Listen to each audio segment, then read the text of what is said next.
Yeah, so Texas has a new bill, and you might think that given who they are and what they've gone through recently, they would be embracing renewable energy. But no, that is exactly the opposite of what's happening here.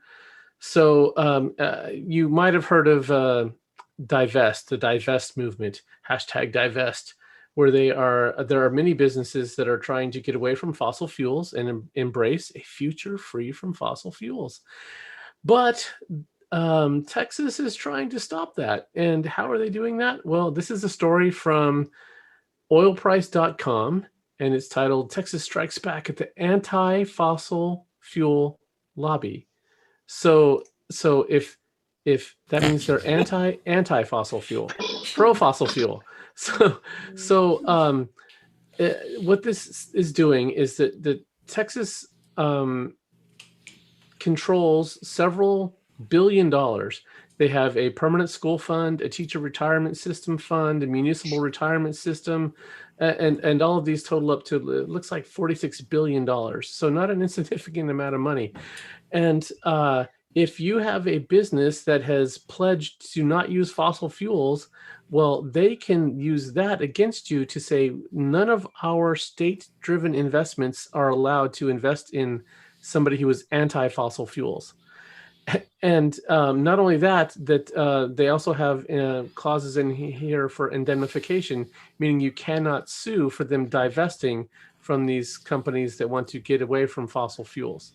And this is just ridiculously horrible. It is using very Texas. Yeah, it is using the law as protectionism, which is exactly what free states are supposed to be getting away from, and allowing the market to make its own decisions. And if that means that they want to invest in a future free from fossil fuels because that looks like it's the future and not 1900s technology, then so be it. But no, they want to try to pass laws like this to protect the incumbents and to continue to be brown instead of green. And it is disgusting, and I hate it. That's it. What we need is a very small government that stays out of everyone's business, but goes amazingly out of their way to protect Texas's business. Right. That's what I'm hearing. Yeah. Yeah. That's what it seems to be. Mm-hmm. I have a feeling this is going to fail, just like keeping coal plants online has failed as well.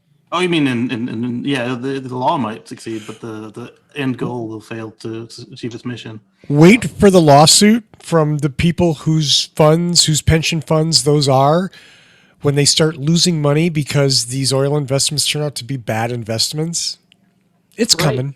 Yeah. And then the people of Texas can pay for it. Yeah. Probably. Well, you're right. No, they'll file bankruptcy, and the people from the other 49 states will pay for it.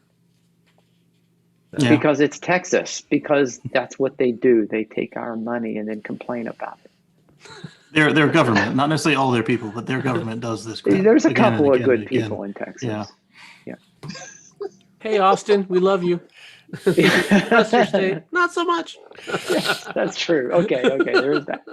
I do have some friends in Texas. I'm sorry. And there goes Texas. All of our listeners in Texas clicked off. Yeah, we lost our Texas oil baron. If someone's watching in Texas, watching our show, they're probably not too happy with the way their state's being run either.